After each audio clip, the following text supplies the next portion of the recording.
하나님 말씀은 요한계시록 9장입니다.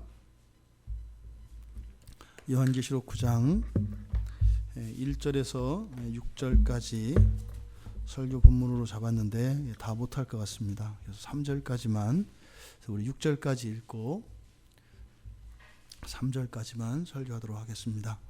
요한계시록 9장 1절에서 6절까지 우리 같이 한 목소리를 함께 읽겠습니다. 다섯째 천사가 나팔을 불매 내가 보니 하늘에서 땅에 떨어진 별 하나가 있는데 그가 무저갱의 열쇠를 받았더라.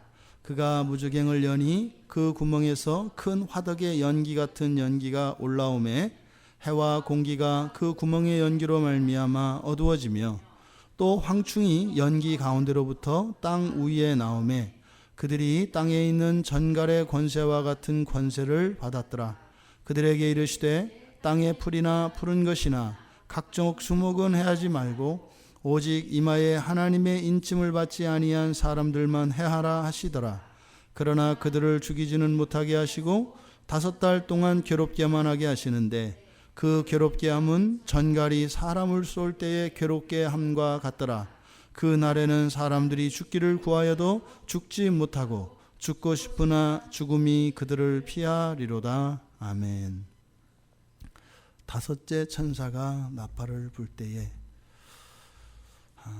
제가 이 설교 준비를 하면서 그 하나님의 섭리에 대한 더욱더 선명한 이해를 할 수 있게 되었습니다. 그래서 구원받은 신자들, 하나님께서 택함을 받은 신자들에 대한 그 성도의 견인, 끝까지 성도들은 그 시험과 유혹, 환난 속에서도 신앙을 떠나지 않고 견딘다라고 하는 그 성도의 견인 안에 또 하나님께서 주권적으로 그 성도들이 견딜 수 있도록 끝까지 붙잡아 주신다고 하는 이 두 말씀 사이에 명확하지 않았던 그 이해를 하게 되었습니다. 그래서 개인적으로 아주 크게 의미 있는 본문이 되었고, 그래서 우리들의 신앙이 보다 더 선명하고 뚜렷하게 우리의 신앙생활을 드러낼 수 있게 되었습니다. 지금 하늘에서 나팔이 울렸습니다. 다섯째 천사가 나팔을 불었습니다. 그런데 사도 요한이 내가 보니 이렇게 이야기를 해요. 근데 지금 이 나팔 소리가 들렸을 때 지금 사도 요한이 바라본 것은 즉각적으로 땅을 바라보았다는 것을 알게 됩니다. 그러니까 지금 이 9장 1절에서 이야기하는 천사가 나팔을 불 때 내가 보았다라고 하는 것은 좀 특별합니다. 왜냐하면 여기서 나팔 소리를 듣자마자 사도 요한은 땅을 바라보았기 때문입니다. 우리가 먼저 시간에 살펴보았던 것처럼 이 나팔은 단지 신호의 역할이 아니다. 그죠? 그래서 나팔 소리가 여리고성을 무너뜨렸던 것처럼 하나님의 권능이 나타난다. 그래서 하늘에 있는 해와 달과 별도 그렇게 빛을 잃는 강력한 힘이 있는 것이다. 그래서 단순한 신호음이 아니다. 이렇게 말씀을 드렸습니다. 그런데 오늘 이 다섯 번째 천사가 나팔을 불 때 이 나팔은 신호음인 것을 우리가 알게 됩니다. 왜냐하면 사도 요한이 즉각적으로 그 시선이 땅에 고정된 것을 알게 됩니다. 마치 무엇을 보라고 해서 본 것처럼. 그러니까 이 나팔 소리는 사도 요한의 마음속에 땅을 바라보게 하는 끌림이 있었던 것 같습니다. 그런데 여기서 땅을 바라보았다라고 하는 것은 회고적인 표현입니다. 마치 구름 위에서 이 땅을 쳐다보았다라고 하는 그런 이미지가 아니라 사실은 사도 요한이 자신의 과거를, 즉 하늘에 올라가기 전 땅에 있었을 때의 자신의 삶을 돌아본 것 같은 그런 회고적 표현입니다. 그러니까 여기서 하늘에서 땅에 떨어진 별 하나가 있는데 라고 하는 이 표현은 바로 무엇이에요? 사도 요한의 과거의 이 지상에서의 생활, 그러니까 사도로서의 생활이겠죠. 예수님과 함께하였던 과거의 어떤 시점에 대한 이 지상의, 그러니까 자신이 살았던 그 삶에 대한 그 정황을 깨닫게 된 것을 의미한다. 왜 이제 이렇게 이야기하는가 하는 것은 뒤에 가서 뒤에 있는 내용을 살펴보면 동의가 되실 것입니다.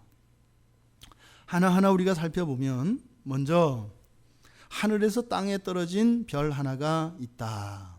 여기서 하늘에서 땅에 떨어진 별 하나, 이 떨어진 별 하나, 이것은 무슨 말이냐면 이미 보기 전에 이미 하늘에서 떨어져 땅바닥에 박혀있는 한 별, 이런 뜻입니다. 그러니까 그대로 문자 그대로 해석을 하면 하늘에서 이제 별이 하나 떨어지는 겁니다. 떨어졌는데 뭐 하늘에서 땅에 떨어졌으니까 어떻게 있겠어요? 그냥 이렇게 땅 위에 굴러다니는 돌처럼 있는 것이 아니라 어떻게 돼요? 움푹 파고 들어갔겠죠. 그렇죠? 운석이 떨어졌으니까요. 그런 장면을 이야기하는 거예요. 그래서 하늘에서 땅에 떨어진 별 하나, 떨어졌다라고 하는 게 위에서 아래로 된 것, 이것만 의미하는 게 아니라 어떻게 해요? 땅에 박힌 것을 말해요. 이렇게 땅 위에서 떨어져서 땅에 박혀 있는 별 하나, 이런 뜻이에요. 이해되시죠? 그러니까 이것은 과거의 사건을 다루고 있는 겁니다. 그래서 이미 땅에 떨어진 별 하나, 그러니까 이것은 현재의 것을 보았다라고 하는 것이 아니라 이미 과거 속의 사건을 지금 떠올리고 있는 것이다 라고 말씀을 드렸던 거예요. 그렇다면 여기서 이야기하는 그렇게 땅바닥에 박혀있는, 이런 의미죠. 그 땅바닥에 박혀있는 그 한 별이 과연 무엇을 의미하는가, 이것의 의미가 이제 사실은 이 본문의 해석을 여는 키가 되겠죠. 그런데 이 땅바닥에 박혀있는 한 별, 이 별은 무엇을 의미할까? 이게 무저갱의 열쇠, 이 무저갱의 열쇠라고 하는 이 말이 힌트가 됩니다. 왜냐하면 그 뒤에 뭐라 그랬어요? 의인법으로 우리말에서는 그가 이렇게 돼 있잖아요. 그렇죠?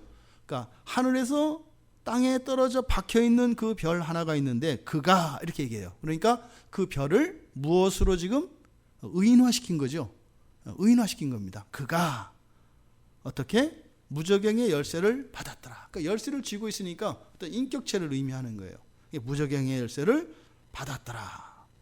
그러니까 그 무저갱의 열쇠를 가지고 있는 그가 하늘에서 떨어져 땅에 박혀 있는 그 별이라는 뜻입니다. 근데 이 열쇠라고 하는 말은 고대에서 권세를 뜻합니다. 권세. 그러니까 창고 열쇠를 가지고 있으면 그 사람 어떤 권세가 있는 거예요? 창고를 열어서요, 그 곡식을 꺼낼 수 있고, 또 창고를 열어서 곡식을 안으로 들일 수가 있는 겁니다. 그래서 열쇠라고 하는 것은 마치 왕이 잡은 홀과 같이 권세를 상징하는 말이에요. 그래서 왕권은 홀로 나타냅니다만 이 열쇠라고 하는 이 단어는 왕권에도 사용되고 다양한 이 권세를 상징하는 것이 이 열쇠입니다. 그러니까 무저갱의 열쇠다라고 하는 것은 어떤 권세가 있는 거예요? 그 무저갱을 열어서 무저갱 안으로 던질 수도 있고, 또 반대로 무저갱을 열어서 그 안에 있는 것도 꺼내줄 수 있는 권세예요. 어마어마한 권세입니다. 지금 이렇게 누군가를, 이 무저갱은 곧 지옥을 의미하는 것인데 누군가를 지옥에다 던져버릴 수도 있고요, 또 지옥에 있는 사람을 구원해낼 수도 있는 이런 권세, 이것이 지금 여기서 말하는 무저갱의 열쇠라는 거예요. 신약에서 이 권세를 상징하는 열쇠가 신약 성경에서 6번 사용됩니다. 여러분, 이 열쇠 했을 때 떠오르는 거 누구 있으세요? 예수님께서 제자들에게 무슨 열쇠 주셨어요? 무슨 열쇠죠? 천국의 열쇠입니다. 사도들에게 천국의 열쇠를 먼저 주셨어요. 지금 요한계시록에서 보여주시기 전에 먼저 사도들에게는 어떤 권세를 줬다고요? 하늘나라로 보낼 수 있는 권세가 주어졌어요. 하늘나라. 그러니까 살릴 수 있는 권세가 먼저 주어졌다고요. 그러니까 살리는 권세가 있고 죽이는 권세가 있어요. 그런데 사도들에게 그 천국의 열쇠가 마태복음 16장 19절에서 주어집니다. 너희들에게 내가 천국의 열쇠를 준다. 그런데 누가복음 11장 52절에 가면 율법사들에게, 그러니까 서기관들이죠, 이들에게 지식의 열쇠를 줍니다. 지식의 열쇠. 이 지식의 열쇠는 뭐겠어요? 하나님, 하늘의 지식이겠죠. 그러니까 이 성경을 맡은 자들이기 때문에 그들은 성경을 열어서 거기에서 하늘나라의 이 신령한 영적 진리들을 꺼내서 나누어 줄 수도 있고, 또 반대로 그 권세를 가진 사람은 어떻게 할 수 있다는 거예요? 그거를 닫을 수도 있다는 이야기예요. 그 권세를 가졌다는 것이 충성을 하면 주신 그 권세를 가지고 올바르게 사용하겠습니다만, 만약 그들이 반역을 하거나 불순종을 하게 되면 정반대의 효과가 일어나는 겁니다. 그러니까 이 율법사들에게 주었던 이 지식의 열쇠가 있고, 또 앞에서 우리가 살펴보았던 계시록 3장 7절에서 보았던 다윗의 열쇠가 있습니다. 다윗은 왕권을 상징합니다. 그렇죠? 그러니까 또 이 왕의 권세, 이것도 있습니다. 그리고 지금 여기에서 무저갱의 열쇠가 거론되고 있는 겁니다. 무저갱의 열쇠. 근데 이 무저갱의 열쇠 바로 죽이는 권세예요. 영원히 죽이는 권세. 이 권세에 대해서 이야기를 하는데, 지금 이렇게 살리고 죽이는, 그리고 왕으로 또 하나님의 말씀으로 이런 모든 권세는 사실은 누가 다 가지고 계세요? 하나님, 예수 그리스도가 가지고 계세요. 계시록 1장 18절에 보면 뭐라고 하셨어요? 사망과 음부의 열쇠는 주님이 가지고 계셨다 그래요. 그러니까 지금 여기서 하늘에서 떨어져 땅에 박혀있는 그 별을 의인화시켜서 그것이 무저갱의 열쇠를 받았다고 하는데, 이 무저갱의 열쇠라는 것이 곧 뭐다? 음부의 권세를 말하는데, 그 음부의 권세를 누가 가지고 계시다? 예수 그리스도가 가지고 계시다라고 이미 계시록 1장 18절에서 이야기했다, 이 말입니다. 그러니까 지금 여기서 땅바닥에 박혀있는 한 별이라고 하는 것은 바로 과거에 지금 요한이 천상에서 지금 5번째 나팔이 울렸을 때 지금 요한이 보고 있는 하늘에서 떨어져 땅에 박혀있는 그 한 별, 그 별은 바로 무엇을 의미한다? 십자가에 달려 죽으셨던 예수 그리스도를 상징한다, 이 말이에요. 예수 그리스도가 땅에 박혀 있었나요? 십자가가 박혀 있었죠. 예수님은 십자가에 못 박혀 있었고, 그런데 십자가와 예수님이 일체가 되어 있었는데 그 십자가가 어디에 박혀 있어요? 땅에 박혀 있어요. 근데 요한은 그것을 지금 한 별로 이야기하고 십자가와 예수님을 일체화시켜서 이야기하고 있습니다. 그 권세가 누구에게? 예수님께 있었다고 앞에서 이미 들었다 이 말이에요. 음부의 권세가. 그런데 지금 요한은 1절에서 하늘에서 땅에 떨어진 별 하나에 대한 이야기와 무저갱의 열쇠에 대한 이 이야기를 통해서 바로 새로운 깨달음을 가지게 된 것을 의미해요. 뭘까요? 십자가에 대한 의미를 이제서야 새롭게 깨달은 것이 있다 이 말입니다. 여러분들은 십자가가 어떤 의미죠? 우리도 일반적으로 십자가 하면 무엇과 관계되어 있어요? 우리의 대속, 그렇죠? 우리의 죄에 대한 대속이에요. 그래서 그 하나님의 공의와 사랑이 나타나는 자리고, 그 하나님의 공의와 사랑이 예수님의 찢기심으로 죽으심으로 나타나는데, 거기서 흘리신 예수 그리스도의 피가 우리를 살려요. 이게 우리들이 가지고 있는 십자가의 지식이잖아요. 그런데 요한도 그렇게 알았겠죠. 여기서 완전히 새로운 십자가에 대한 깨달음을 이야기한 겁니다. 굉장히 막히고 답답했던 것들이 이 십자가에 대한 바른 이해를 통해서 저는 풀렸어요. 이게 놀라운, 그러니까 요한이 지금 이걸 가르쳐 주려고 하는 것은 바로 사도들이 예수님과 함께 있었고, 그리고 예수님이 십자가에 못 박히셔서 그 대속의 이런 어떤 그 놀라운 구원의 은혜와 구약에서 예고되었던 그 제사를 통해서 이루어진 그 모든 것이 십자가에서 이루어진 것이라고 하는 구원에 관한 진리는 깨달았어요. 그런데 예수님 생전에 좀 이상한 얘기를 하셨던 말들, 이해 못했던 그 말들이 이제 여기서 깨달아지고 있는 거예요. 그러니까 미처 사도 요한도 과거에 예수님이 하셨던 말씀 가운데 뭐 그 말씀은 기억을 하고 있습니다만 그것이 큰 의미로 와닿지 않았던 이야기들이 있어요. 그것을 여기서 깨닫게 된 거다 이 말이에요. 그럼 뭘까? 예수님이 십자가에 못 박혀 죽으신 사건이 그동안 우리가 알고 있었던 단순한 대속의 의미만은 아니다라는 거예요. 아마 여러분들이 오늘 설교를 듣고 여러분들의 그 마음속에, 그리고 이렇게 성경과 우리 신앙생활 속에서 잘 풀리지 않았던 이런 일들이 똑같이 제가 경험한 것처럼 똑같이 풀려질 수 있기를 바랍니다. 어쨌든 지금 여기서 뒤에 가서 좀 더 얘기하기로 하고, 땅바닥에 박혀있는 이 한별이란 바로 골고다 언덕에 박혀있는 십자가, 그리고 그 위에 못 박혀 계신 예수 그리스도, 바로 그것을 상징한다. 그런데 2절에서 뭐라고 이야기해요? 그가 뭐 했다? 무저갱을 열었다. 열쇠를 넘겨준 것이 아니라 뭐 했다고요? 그 열쇠로 무저갱을 열었다라고 이야기해요. 열었다. 지금 그가 무저갱을 열었다. 예수님이 십자가에서 돌아가셨을 때 어둠이 찾아왔지 않습니까? 온 세상에 태초에 있었던 그 흑암이 임했지 않습니까? 지금 뒤에서도 이 무저갱이라고 하는 말이 뭐예요? 이 무저갱이라고 하는 말을 우리가 살펴보겠습니다만 깊이를 알 수 없는 그런 갱도예요. 그런 구덩이에요. 근데 전부 암흑입니다.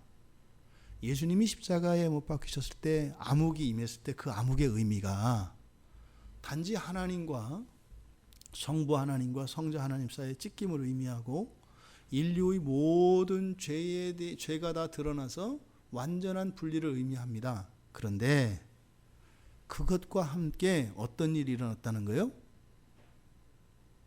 무저갱이 열렸다는 거예요.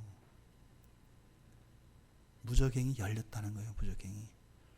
제가 이거를 정확히 지금 그걸 찾아보진 않았습니다만,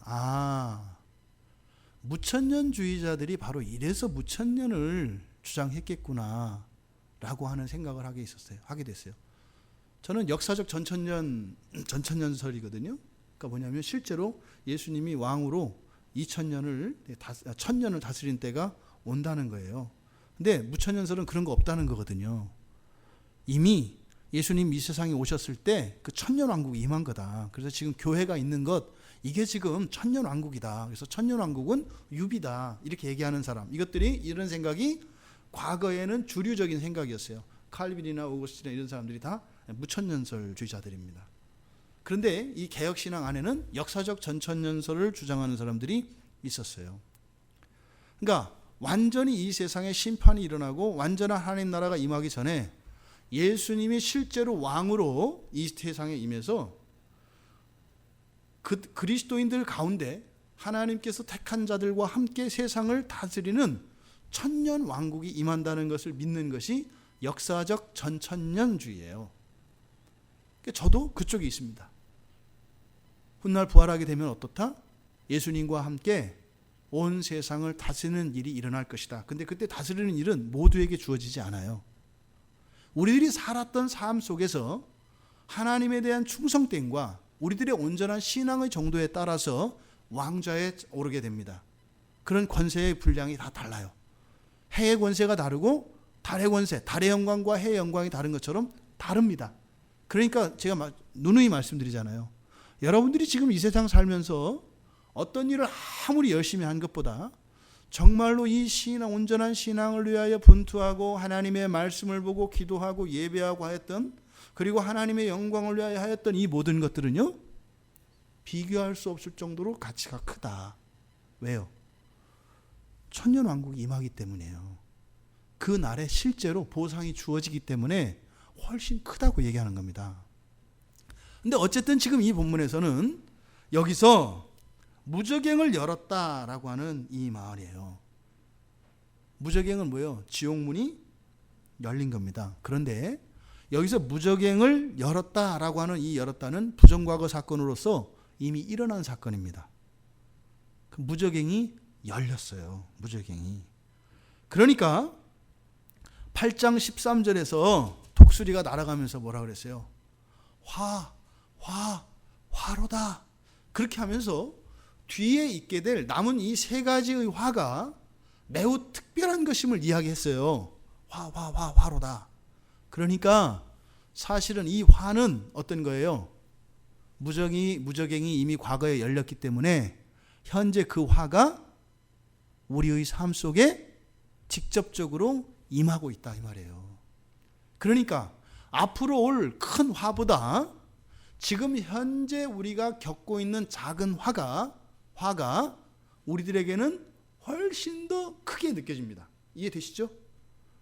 10년 뒤에 내가 징역살이를 100년 하는 것보다 오늘 밤부터 일주일 징역살이 하는 것이 더 크게 와닿는다 이 말이에요. 이게 사람들의 현재적인 속성이에요. 우리는 현재적 존재이기 때문에 현재 일어난 일이 가장 커요.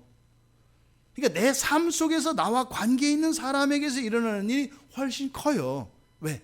인간의 존재가 현재 속에 있기 때문입니다. 현재는 시간과 공간을 포함해요. 우리의 현재는 여기에만 존재합니다. 여러분들의 집과 일터는 미래예요.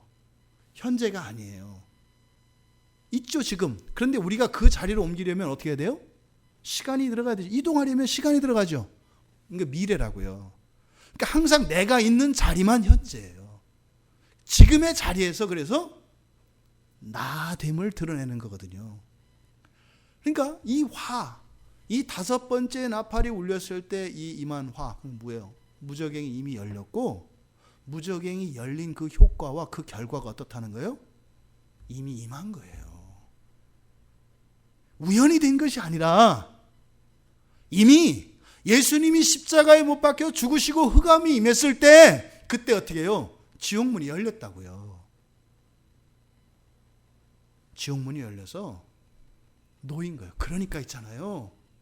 인생이 이해가 되는 거예요. 이게 이해가 되는 거예요. 그러니까 기독교인이 대충 살면 안 돼요. 구원의 확신 문제 여기서 다 이해가 됩니다. 지옥문이 열렸어요. 지옥문이. 그래서요. 거기에서도 나왔다고요. 이게 굉장한 깨달음이었습니다. 그리고 놀라운 발견이었습니다. 지금 그러니까 예수님이 돌아가신 그 사건이 단순히 인류의 죄를 대속하는 그런 제사적 의미뿐만 아니라 영적으로 어떻게 된 거예요? 저 무저갱 지옥과 이 세상 사이에 장벽이 어떻게 했다고요? 허물어졌다고요. 그러니까요.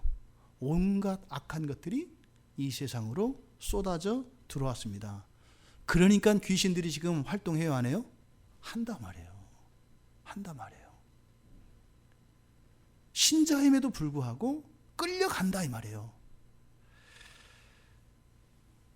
예수님이 사망 권세를 가지고 계셨기 때문에 이 음부를 여셨어요. 그런데 음부의 권세를 넘겨준 게 아니에요.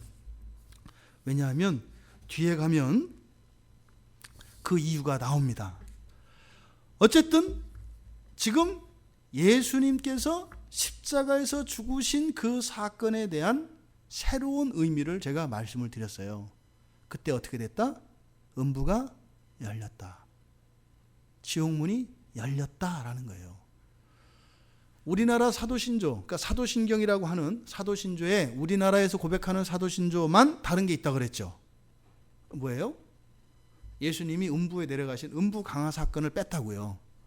우리 사도신조에 보면은 뭐라고 해요? 장사한 지 사흘 만에 그 중간에 빠져 있거든요. 장사한 지 사흘 만에 요 사이에 원래의 사도신조 안에는 음부로 내려가셨다라고 하는 말이 들어가 있어요. 근데 우리나라 교회에서만 그것을 사도신조를 고백할 때 그거를 빼고 고백합니다. 전에도 한번 말씀드렸잖아요. 어떤 그 대형교회 유명한 목사님이 이거는 그래서 공교회, 보편교회 신앙 고백과 맞지 않다. 한국교회가 임의로 이거 바꿔서는 안 된다. 그래가지고 그 교회에서는 음부로 내려가시고 라고 하는 것을 썼어요. 그랬다가 그 교단으로부터 이단 정죄를 받아가지고 나와서 독립교단이 됐죠. 그 교회가. 그러니까 여기서 음부 강화 사건, 바로 이것이 무저갱을 여셨다라고 하는 이 일이 맞는 거예요. 그러니까 전체적으로 보면 예수님께서 무저갱을 여신 이유는 뭐예요? 죽으시니까 어쩔 수 없이 여신 것이 아니라 뭐예요? 십자가에서 죽으시면서 어떻게 해요? 음부에까지 내려가셔서 거기에 복음을 전하시고 거기에서 마귀를 꺾으신 거예요. 이게 루터 해석이거든요. 그러니까 이게 맞아떨어지는 겁니다. 그런 예수님은요, 살릴 수 있는 권세도 가지고 계시고, 그러니까 천국으로 보낼 수 있는 권세도 가지고 계시고, 지옥으로 보낼 수 있는 권세도 가지고 계세요. 그런데 먼저 제자들에게 어떤 권세를 먼저 주셨다고요? 천국으로 보낼 수 있는 권세를 이미 제자들에게 주시고, 그리고 나서 무저갱을 여신 거예요. 무저갱을 여신 이유는 바로 무저갱에 들어가서, 그 음부에 들어가서 뭐 하시려는 거예요? 복음을 전파하시고 거기서 구원하시기 위하여 음부까지도 예수님이 내려가신 거예요. 그런데 문제는 뭡니까? 문이 열리면은요, 나올 수 있다 이 말이에요. 그러면 당연히 부작용이 있겠어요, 없겠어요? 있죠. 여러분들이 생각을 해보세요. 대문을 열어 젖혔을 때, 성문을 활짝 열었을 때 안에서 밖으로도 나갈 수 있습니다. 그렇죠? 반대로 성문이 활짝 열리면 밖에서도 안으로 들어옵니다. 제가 경륜에 대한 이야기 말씀드렸죠. 1경륜과 2경륜과 3경륜. 그렇죠? 예수 그리스도가 오셔서 다스리시는 지금은 3경륜 시대다. 그래서 적과 아군의 경계가 있다 없다? 없다. 교회라고 하는 것은 담장이 있거나 검문소가 있는 것이 아니다. 그래서 하나님의, 예수님의 제자들도 교회 담장 밖으로 나가서 땅끝까지 갈 수 있는 것이고, 또 땅끝에 있는 이 사단의 무리들도 어떻게 한다? 교회라 명명하는 이곳 안으로 들어올 수 있다 이 말이에요. 지금은 완전한 싸움터입니다. 이 세상은, 그러니까 이 음부, 이 무저갱이 열렸다라고 하는 이 사건은 뭐예요? 전쟁 선전포고입니다. 선전포고. 예수님이 십자가에서 죽으실 때 그것은 우리들에 대한 구원이고, 또 우리들을 천국으로 인도하시기 위하여 제자, 사도들을 준비시키셔서 구원할 수 있게 하셨는데, 예수님 오시기 전에 사람들에 대해서 우리가 궁금해 하잖아요. 아니, 예수님 오시기 전에 죽은 사람들, 착하게 살다가, 율법대로 살다가, 율법을 몰랐지만 양심에 따라 살았던 사람들에 대해서 우리가 계속 딴지를 걸잖아요. 그러니까 사도 바울이 로마서 2장에서도 어떻게 해요? 그 사람들은 자기 양심에 따라서 된다 그러잖아요. 그런데 믿음으로 된다 그랬죠. 언제 양심으로 된다 그랬나? 충돌이 일어난단 말이에요. 왜? 예수님이 음부에 내려가셨기 때문이에요. 음부에 내려가셔서 예수님이 오시기 전에 예수님을 알지 못해서 구원받을 수 없었던 자들에게 구원의 기회를 주셨다는 겁니다. 사도 요한이 이것을 깨달은 거예요. 그러니까요, 요한이 살아생전에 예수님 하셨던 말씀들이 이제 깨달아져요. 이제 깨달아져요. 아니, 성령이 함께 하시고 늘 함께 하신다면서 왜 그렇게 우리들한테 신신당부하셨을까? 그게 뭐였을까요? 잠들지 마라. 늘 깨어 있어라. 항상 기뻐해라. 범사에 감사하라. 쉬지 말고 기도해라. 우는 사자와 같이 마귀가 삼킬 자를 찾을 것이다. 떨어질까 두려워하라.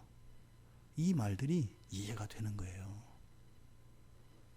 열매를 맺지 않고서는 참된 믿음이 아니다. 열매 맺지 않으면 죽은 믿음이다. 라고 했던 말들이 이해가 되는 거예요. 우리가 잠들지 않는 한 우리의 구원은 확고합니다. 그런데요, 잠들어 버리면 어떻게 된다는 거예요? 먹힐 수 있다는 거예요. 여러분, 율법을 지켜서 구원을 이루는 것과 구원을 받아서 율법을 지키려고 하는 것은 다릅니다. 구원을 받은 자라야 율법을 지킬 수가 있고, 이때 율법을 지킨다라고 하는 것은 뭐예요? 완전히 율법의 요구를 만족시키는 것이 아니라 그 율법을 나의 삶의 방식으로, 나의 가치관으로 받아들이는 것을 말해요. 그 순서는 항상 뭐라고요? 먼저 결단하고 그것을 행했을 때 실패하고 그래서 하나님께 도움을 구하고 하나님의 능력으로 그것이 이루어지는 이런 방식으로 진전이 일어납니다. 그래서 우리가 실제로 하는 것은 뭐예요? 결단했지만 실패하는 거예요. 결단하지만 실패하는 거예요. 그러니까 마음의 소원을 품고 우리가 순종하는 것, 이게 율법을 지키는 거예요. 근데 그것을 이루어 주시는 것은 누구예요? 성령이시다 이 말이에요. 우리가 예수를 믿는다고 하고 내가 세례 받았어요. 예수 믿었어요. 오늘 끝인가요? 오늘 성경은 먹힐 수 있다고 이야기를 해요. 그러니까요. 구원을 잃을까? 두려워하라는 거예요. 그것은 그 구원이 불확실하다는 얘기가 아니에요. 우리가 게으르거나 하나님을 향하여 등을 돌리면 어떻게 된다는 거예요? 떨어질 수 있다라고 성경은 이야기하는 거예요. 왜요? 무저갱이 열렸기 때문이다 이 말입니다. 우리가 그 하나님의 말씀을 따라 산다라고 하는 것은, 율법을 지킨다라고 하는 것은 바로 뭐예요? 우리 마음의 중심을 말하는 거예요. 보세요. 우리가 이렇게 모여 있잖아요. 근데 여러분들이 정말로 율법을 지키며 살기를 원하잖아요. 그러면 우리 사이에 통일이 이루어져요. 통일이 이루어진다는 게 무슨 말이냐면 어떤 사람은 율법을 지키는 일에 더 수준이 좀 된 사람이 있겠고, 그렇죠? 어떤 사람은 아주 초보적인 수준에 있는 사람도 있을 거 아니에요. 차별이 일어나지 않는다 이 말이에요. 단지 뭐예요? 그렇게 하려고 하지만 계속 실패하고 있는 이 사람의 실패를 다른 사람이 먼저 겪었기 때문에 정죄하거나 비판하지 않고 어떻게 해요? 도와준단 말이에요. 그러니까 이 사람은 도움을 받기 때문에 그것에 대해서 부끄러워하거나 그것을 감추려 할 필요가 없다 이 말이에요. 이게 율법을 받아들이는 사람들의 바른 태도입니다. 그런데 그렇지 않으면 어떻게 돼요? 감춘단 말이에요. 감춰요. 그리고 나도 당신만큼은 돼. 또는 내가 당신보다는 더 나라고 하는 생각을 갖는다 이 말이에요. 이게 뭐예요? 먹히기 직전에 있는 사람입니다. 이 사람이. 그럼 어떻다? 먹힐 수 있어요. 마음의 중심이 같으면 그래서 서로 다르지만 일치가 되는 거예요. 근데 마음의 중심이 다르면 고상한 사람들이 모이고 아주 하나님의 말씀에 순종하는 경건한 사람들이 모이는 것 같지만 마음은 일치가 이루어지지 않아요. 그래서 단 한순간 어떠한 사건이 일어나면은 금세 깨어질 수밖에 없는 것이 그런 상태다 이 말이에요. 그러니까 허술한 것 같은데 그 마음의 중심이 주님께 가 있는 공동체는 끊어지지가 않아요. 지금 이 무저갱이 열린 이 사건을 통해서 이 놀라운 깨달음을 얻게 됩니다. 그런데 이 무저갱이 열린 것이 그 권세, 열쇠를 넘겨준 것은 아니다 이렇게 말씀을 드렸잖아요. 요한계시록 20장 1절을 한번 가보세요.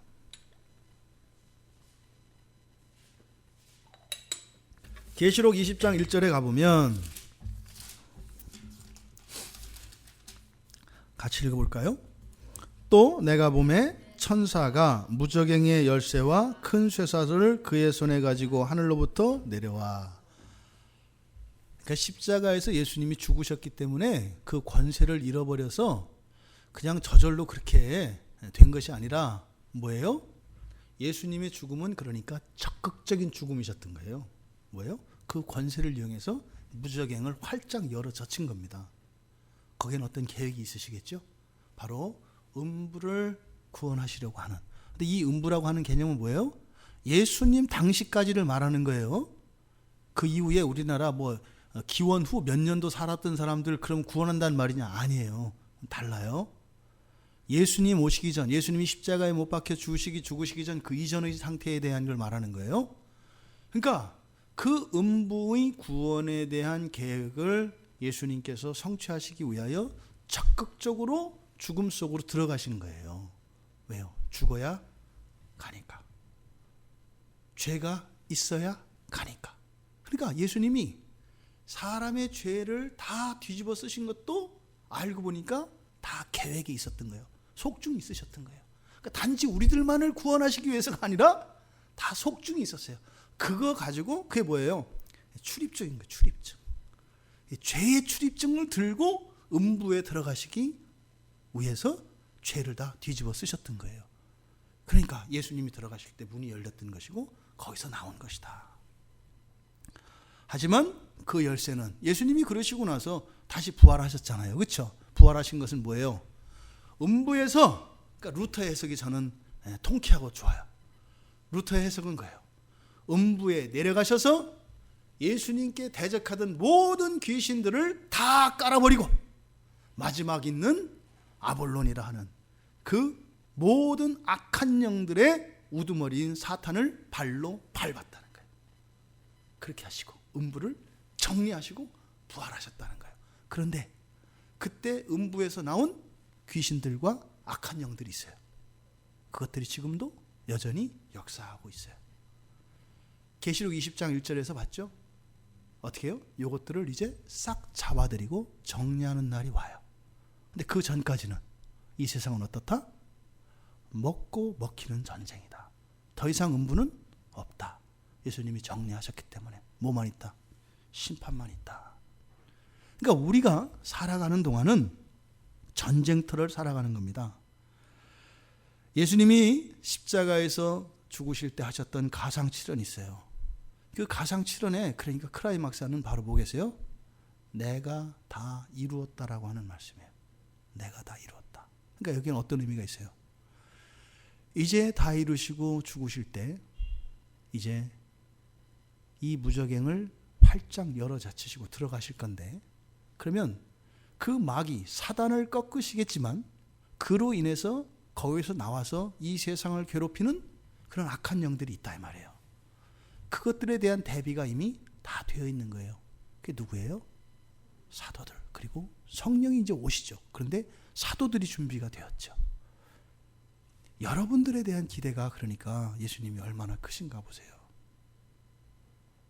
여러분들 때문에 여기 걱정 안 하신다는 거예요. 다 이루었다는 말씀이 이 말씀인 거예요. 그러니까 우리는요, 그리스도의 군사로 살아가는 삶이에요. 너희들이 그리스도의 군사다라고 하는 것이 그냥 비유적으로 쓰는 표현이 아니라 바로 뭐예요? 이 세상에 우는 사자와 같이 삼킬차를 찾는 우는 사자와 같은 이 악한 영들을 대적하여 싸우고 그것들과 싸워서 이겨야 하는 것이 우리들의 인생이다라고 하는 것입니다. 그러니까요, 예수님이 이미 내가 다 이루었다 이 말씀 무슨 말이에요? 선전포고예요. 지옥문을 활짝 열 준비가 되었나이다. 아버지여 내 영혼을 받아주소서. 그럼 떠나는 거예요. 그죠? 이 세상은요,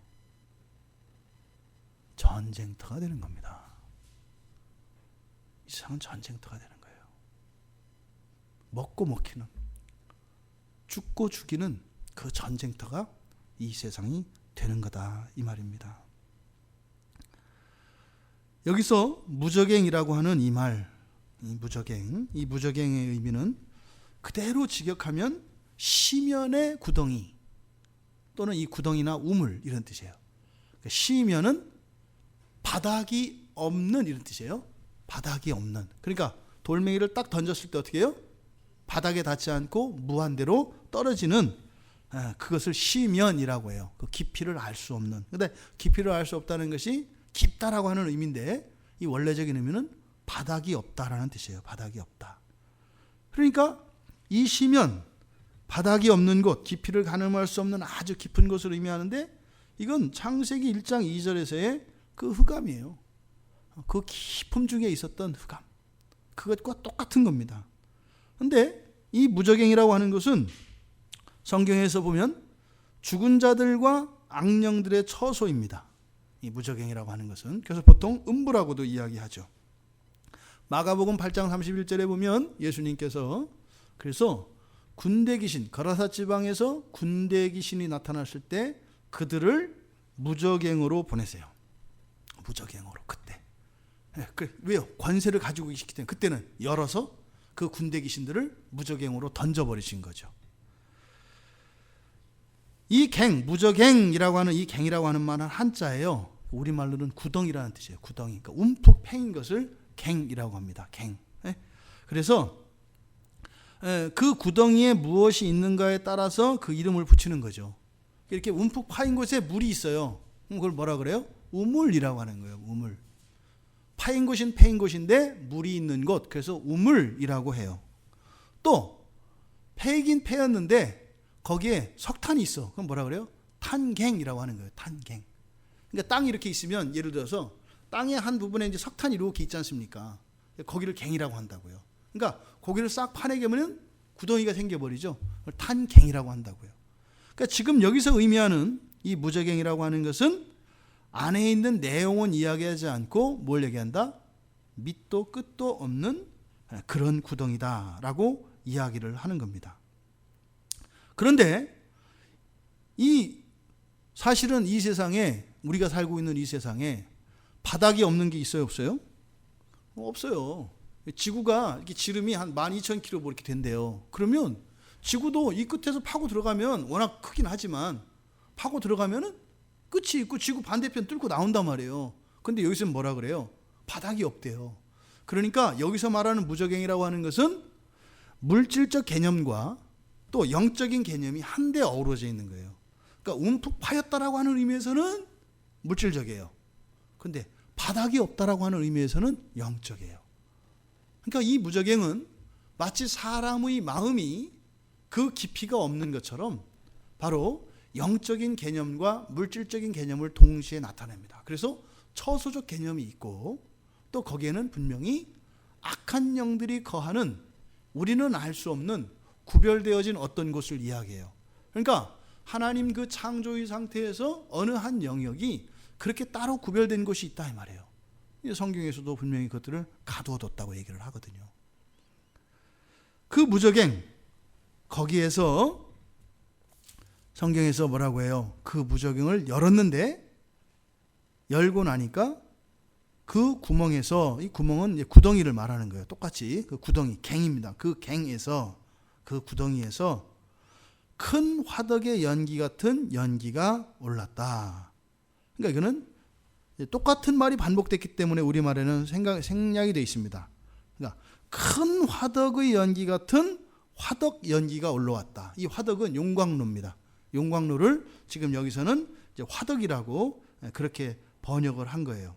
그러니까 지옥의 연기라고 할 수 있죠. 용광로의 연기. 그랬으니까 이 무저갱을 여기서는 지금 용광로로 표현하고 있습니다.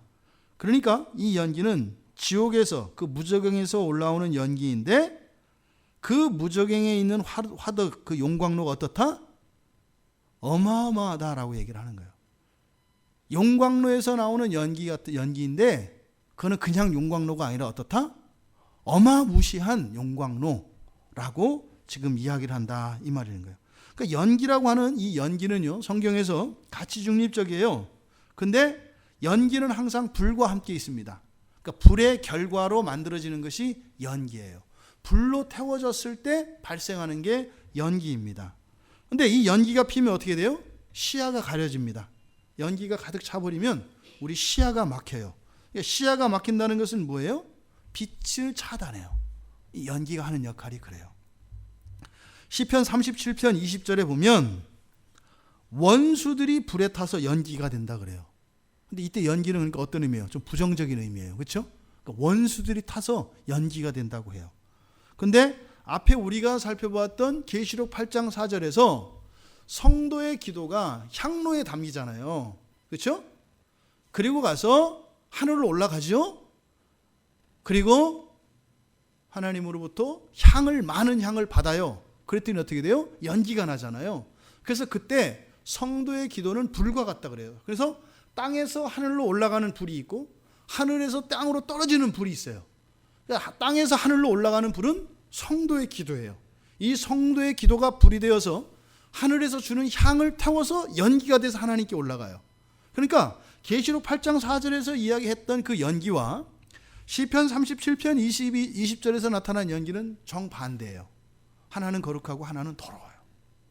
그러니까 이 연기라고 하는 것 자체가 이것은 가치 중립적이다. 선하고 악하고가 아니다. 그런데 지금 이 본문에서는 연기가 어떤 연기예요? 큰 용광로에서 나는 연기죠. 큰 용광로에서 나는 연기. 그러니까 이거는 성도의 기도에 의해서 계시록 8장 4절에서 얘기했던 그런 연기가 아니라 뭐예요? 시편 37편 20절에서 이야기한 그런 연기예요. 그러니까 이 연기는 심판으로 인해서 태워질 때 나는 연기입니다. 그러니까 이런 연기는요, 매캐합니다. 매캐해요. 근데 이 화덕이라고 번역되어진 이 용광로, 이거는 70인역, 즉 구약 성경을 헬라어로 번역한 70인역에서 신명기 4장 20절에서 모세가 그렇게 얘기해요. 애굽을 용광로로 표현합니다. 애굽을 용광로로 표현해요. 그러니까 애굽이라고 하는 것은 어떻게 심판받을 곳을 말하죠. 거기를 용광로라고 얘기해요. 에레미야 선지자도 에레미야 11장 14절에서 똑같이 애굽을 용광로라고 이야기를 합니다. 그리고 창세기 19장 28절에서 소돔과 고모라에 대한 심판이 나오는데, 그때 소돔과 고모라를 태우며 나는 연기, 그 연기도 바로 용광로에서 나는 연기라고 이야기를 해요. 그런데 출애굽기 19장에서 시내산에서 예수님이 하나님의 영광을 이스라엘 백성들과 함께 보잖아요. 그때 시내산에 빽빽하게 덮었던 그 연기, 그 연기도 용광로에서 타는 연기 같다, 이렇게 얘기를 해요. 그러니까 이 연기라고 하는 것은 하나님의 거룩하신 임재를 상징하고, 거룩하신 임재는 뭐예요? 모든 죄를 태우시는 것을 상징해요. 그러니까 지금 음부에서 나는 이 연기는 뭐예요? 이 무저갱에 있었던 모든 죄악들을 태우고 나오는 연기예요. 요엘 선지자가 바로 마지막 때에 있을 표적에, 땅에서 일어날 표적에 대해서 이야기하는데, 그때는 땅의 징조가 일어날 건데 피와 불과 연기라고 해요. 이게 사도행전 2장 19절에서 인용되어지는데, 이게 요엘 선지자에 의해서 예언되었던 얘기입니다. 그래서 요엘 선지자는 얘기해요. 그때가 되면 주의 이름을 부르며 구원을 요청해야 될 때다. 더 이상 기회가 없다. 끝난 거다. 그럼 보세요. 예수님이 십자가에서 못 박혀 죽으신 사건이 무저갱을 연 것이고, 거기에서 이 연기가 올라왔다면 이미 뭐가 임했어요? 종말이 임했다는 거예요. 종말이 임했어요. 주의 이름을 불러야 할 때다, 이 말입니다. 그런데 그 연기가 올라와서 해와 공기가 그 구멍의 연기로 말미암아 어두워졌다, 이렇게 얘기해요. 그럼 해와 공기를 어둡게 한다. 여기서 해는 햇빛입니다. 그러니까 해를 가리고 공기를 가렸다라고 하는데, 이것은 뭐겠어요? 그러니까 빛을 가린다는 의미죠.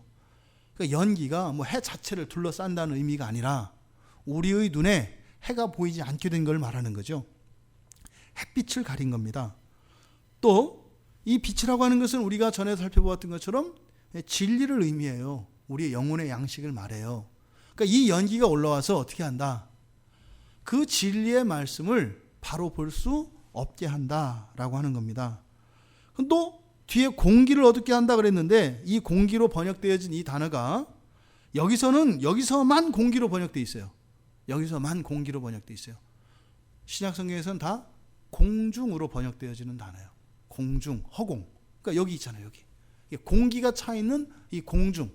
그러니까 사도행전 22장 23절, 고린도전서 9장 26절, 14장 9절, 그리고 에베소서 2장 2절, 디모데전서 4장 17절, 이 단어가 사용되는데 다 공중으로 번역되어 있어요. 공중, 허공으로 번역되어 있어요. 그러니까 해와 공기를 어둡게 한다라고 하는 것은 바로 뭘 말한다?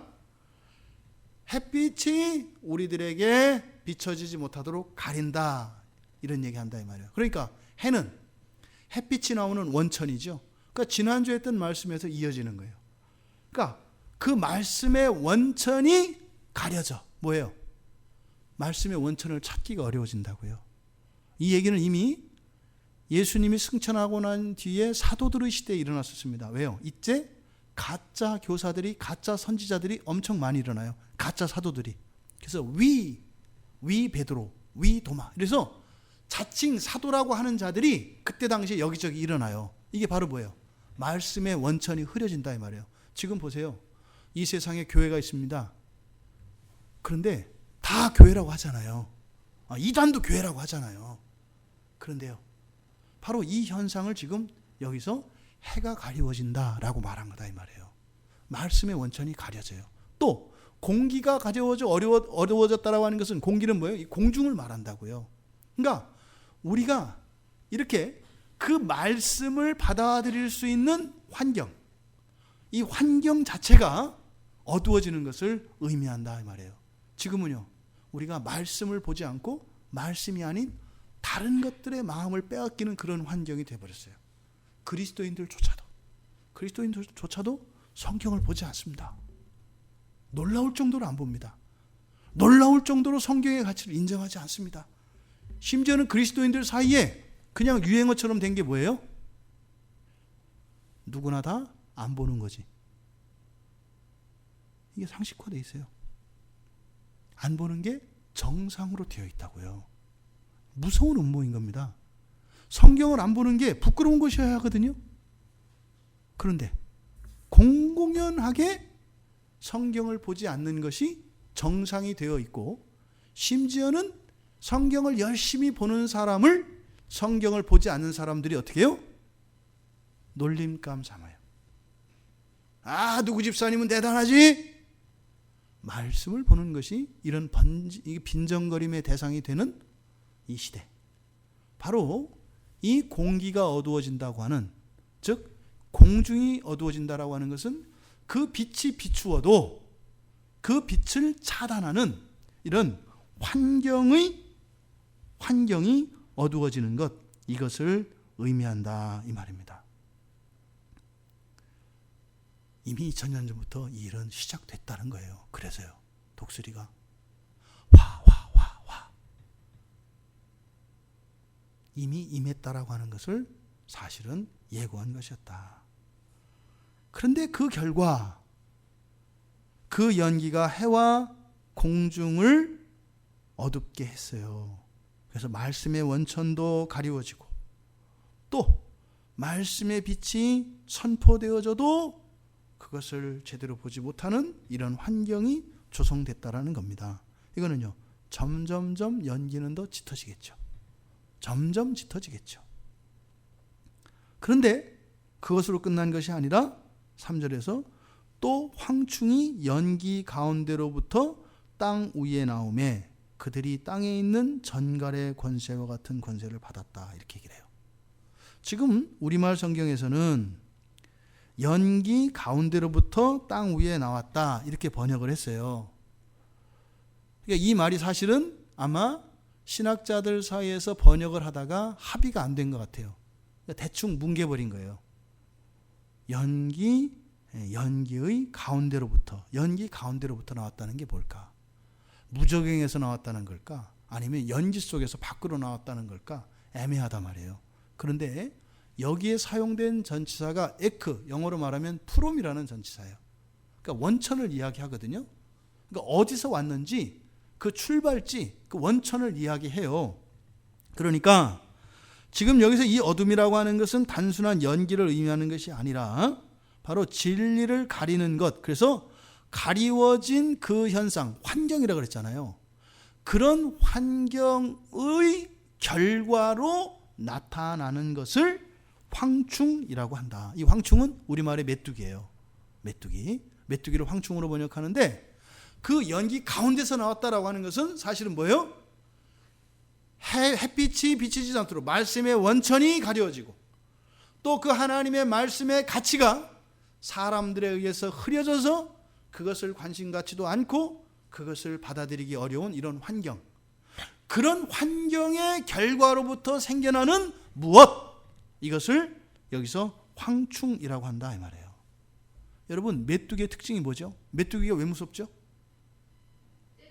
네, 숫자예요. 숫자. 메뚜기가 무서운 것은, 메뚜기의 강력한 힘은 수에 있습니다. 수. 메뚜기 떼가 두려운 것은 그 수예요. 그러니까 이 메뚜기는 번식력이 어마어마하고 이것은 집단으로 다니기 때문에 메뚜기가 한번 임하면 어떻게 돼요?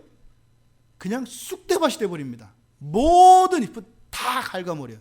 신기할 정도로. 그러니까 바다의 그 피라냐처럼 이 메뚜기라고 하는 것은 그 수가 이들의 힘의 원천입니다. 근데 더더군다나 이 메뚜기는요, 어디를 갈지 몰라요. 왜 그럴까요? 메뚜기가 움직이는 방향은 바람이 부는 방향입니다. 메뚜기는 먹이 따라 움직이는 게 아니라 바람 부는 방향에 따라서 움직여요. 이게 무서워요. 그러니까 바람은 성경에서 성령을 의미하죠. 바람이 부는 대로 옮겨 다니면서 어마어마한 재앙을 일으키는 것이 이 메뚜기다 이 말이에요. 그러니까 이 메뚜기는 연기 가운데서 그래서 마치 무적행에서 이렇게 올라오는 것처럼 이야기하는데 그게 아니라 뭐예요? 이러한 연기로 어두워진 그 환경 속에서 마치 돌연변이와 같이 변질된 그 무엇, 그러니까 바로 연기로부터, 그러한 환경으로부터 나오는 것이 황충이다 이 말이에요. 그러니까요, 거짓된 모든 것들을 상징합니다. 이런 것들이 어떻다는 거예요? 숫자가 많아진다는 거예요. 황충이 나왔다는 것을 의미하면 많아진다는 거예요. 굉장히 많다는 거예요. 연기로부터 황충이 나왔다는 것은 굉장히 많다는 거예요. 뭔진 모르겠지만. 그래서 우리가 늘 깨어서 성경에 매여 있어야 하는 이유가 많은 것이 황충이기 때문에 어느 것이 참된 것인지 우리는 분별할 수가 없어요. 그래서 더욱 우리는 오직 성경만을 붙잡아야 되는 것입니다. 그러니까 연기 속에서 연기로부터 날아오는 이 수많은 메뚜기 떼와 같은 것, 이것이 무적행에서 올라온 연기의 재앙입니다. 변질이에요, 변질. 더군다나 다수결의 시대를 살아가고 있는 우리들, 여러분, 이단들은 또 이제 그걸 이용해서 자신들이 또 이렇다 얘기를 하는데, 참된 진리 안에 살아간다는 게 어떻게 해요? 두려워요. 꺼려지는 일이에요. 왜요? 많은 것들과 다른 길을 가야 되기 때문이에요. 많은 주류에서 벗어나야 되기 때문이에요. 많은 사람들이 당연하게 여기는 그것으로부터 오히려 공격을 받을 수 있기 때문에 어려운 것이에요. 그 날의 참상에 대한 예고가 바로 이 황충에 대한 예고입니다. 그런데 그 황충이 어떻대요? 전갈의 권세와 같은 권세를 받았다. 원래 메뚜기는 뭐가 무섭다고요? 수가 무섭다 그랬어요. 그런데 어떻다고요? 그 메뚜기가 이제는 전갈의 독을 가졌대요. 생각해 보세요. 생각조차 하기 싫은 겁니다. 이거는 메뚜기가 어마어마한 수를 가지고 있는데, 그렇게 몰려다니는데 전갈의 독을 가졌대요. 전갈은 동물을 쏘나요? 식물을 쏘나요? 동물을 쏴요. 메뚜기는요? 식물을 갉아먹습니다. 근데 이 메뚜기가 이제는 생명체를 공격하는 일로 쓰임받는다는 거예요. 바람 부는 대로 날아다니는 이 메뚜기 떼가 언제 어디에서도 나타날지 모르는데, 바로 그날에 일어날 참상이 바로 이 황충의 재앙으로 예고되고 있습니다. 그 뒤는 다음 주에 우리가 이어서 살펴보기로 하겠습니다. 오늘 우리가 나눈 말씀 가운데 특별히 우리가 깨달아야 될 큰 중요한 진리는 예수님이 십자가에서 죽으신 사건, 그것은 되게 낭만적으로 이렇게 감정적으로 우리들에게 많이 이해가 됐었어요. 내 죄를 대신하여 죽으신 예수 그리스도, 그래서 그리스도의 그 거룩한 희생과 그 사랑에 대해만 이해됐는데, 오늘 말씀을 통해서 깨달은 것은 뭐예요? 그게 아니라 그것과 함께 어떻게 됐다는 거예요? 전쟁이 시작됐다는 거예요. 무적행을 여시는 일이 동시에 있었다는 겁니다. 그러니까 우리 기독교 신자들이 이것을 바로 깨닫지 못해서 완전히 착각하고 잘못된 신앙생활을 하며 살아왔다는 거예요. 그러니까 이걸 모르니까 이렇게 하면 저렇고 이렇게 생각하면 이렇고 저렇게 생각하면 저렇고 맨날 뒤죽박죽 이렇게 뒤집혔던 거예요. 그래서 맨날 어린아이의 상태에서 그저 훈련병에서 평생 동안 나가지 않고 있으려고 하는 이런 생각을 했다 이 말이에요. 훈련소가 오래 있으면 어떻게 될까요? 조금 있으면 그 훈련소가 폭격 맞아요. 훈련소는 빨리 나와야 되는 거예요. 빈총 가지고 쏘는 훈련소에 있으면 뭘 하겠어요? 적들과 싸워서 이겨야 되는 거죠. 개인적으로 그런 생각을 하게 됐어요. 우리가 십자가에 대해서 잘못 이해하고 또 놓치고 있었기 때문에 이런 구조적인 모순과 여러 가지 병폐들이 여기에 있었구나. 여러분, 무적행이 열렸지만 예수님께서 제자들에게 뭐라고 하셨어요? 기다리라고 하셨습니다. 그러니까 성령 충만함을 받지 않고 무작정 뛰어나간다고 하는 것은 굉장히 위험한 겁니다. 이제 말씀드렸죠? 예수의 이름으로 귀신아 물러가라 했을 때 귀신한테 뺨 맞는다고요. 그렇게 할 수 있는 게 아니다 이 말이에요. 그러니까 우리가 얼마나 신앙을 피상적으로 생각했던가 하는 것을 깨닫게 되는 겁니다. 여러분, 성령 충만의 은혜를 입으시기 바랍니다. 성령이 함께하지 않으시면 그 무적행에서 나온 이 악한 영들과의 싸움에서 우리가 대적할 수 없습니다. 두려워하지 마세요. 두려워하지 마세요. 성령이 함께하시면 그들이 우리를 해치 못합니다. 오히려 쫓겨갑니다. 그런데 성령 충만을 입고 성령과 함께하는 것은 무엇이에요?